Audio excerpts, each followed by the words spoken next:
Hey guys, it's Anthony Bandier here with Blue to Gold Law Enforcement Training. This week I'm in Independence, Missouri doing advanced search and seizure.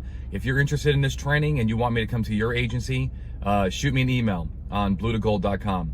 All right, today's question is, when is Miranda required during a detention? So first of all, this is a little bit of a pet peeve of mine because when I go around the country, many officers tell me that Miranda is required when the person is not free to leave.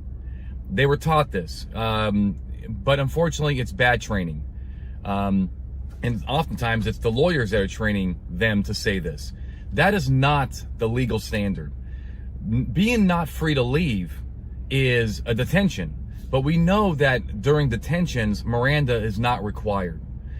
For example, doing a DUI investigation, how many times have you read Miranda to a DUI suspect during FSTs? Almost never, because it's a detention and you're in the investigative phase. But yet the person is not free to leave. Certainly if the person turned around and started walking away, you would detain them and probably arrest them for obstruction and so forth. And then arrest them for probably DUI as well. But my point is they are not free to leave. But Miranda is not required.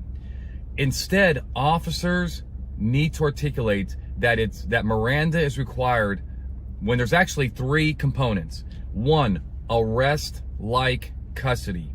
Not free to leave, arrest-like custody. Number two, imminent interrogation. So for example, if you arrest somebody and put them back in the police car and you're going to question them at the station, well, Miranda is not required at this point because you're not interrogating him. You're not asking him questions that are reasonably likely to elicit an incriminating response.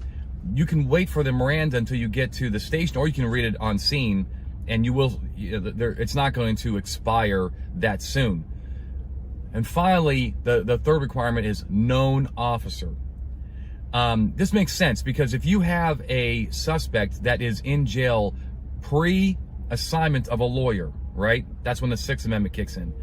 But you have somebody in a holding cell or pre-arraignment for the 48-hour holds, whatever your state does, and you insert an undercover agent into that jail cell and that person confesses, that is valid. That can be used against them. So three things: arrest-like custody, imminent interrogation, and known officer. Let's go back into the arrest-like custody. So there are times when Miranda will be required even though you have not intentionally made a formal arrest. Let's say you put handcuffs on somebody and put them in the back of the police car. I mean, more times than not, that is going to be arrest-like custody. A reasonable person would believe in those circumstances that they were formally arrested. So that's when Miranda is required.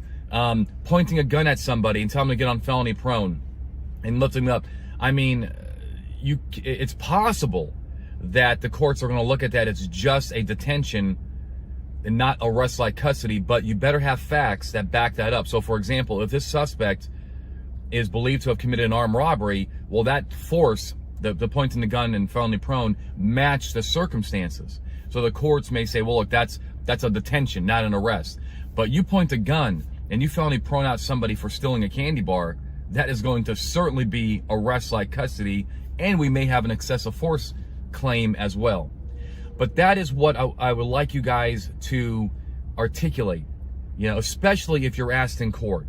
Because as I demonstrate in one of my classes, if an officer tells the court that Miranda is required when the person is not free to leave, that can cause a little embarrassing conversation between the defense attorney and the officer, because that is not the standard. And if the officer did not have probable cause at that particular point, then the officer is basically articulating that he or she committed unlawful arrest. I'm not going to go down that road. I can explain it to you if you want. But my point is this: articulate that it's arrest-like custody. Would a reasonable person in those shoes believe that they have been arrested? If the answer is yes, Miranda is required, even though you may have not intentionally wanted to arrest them yet. But that's just the way it works. I hope this helps. I hope moving the ball forward. Keep your questions coming. Please subscribe to my YouTube channel and also to Legal Updates, and you'll be notified when these videos come out and so forth. But until next time, stay safe. When it comes to legal training, we're the gold standard. Visit bluetogold.com or call 888-579-7796 today to purchase the Search and Seizure Survival Guide, register for a class, or learn how to bring our search and seizure training to your agency.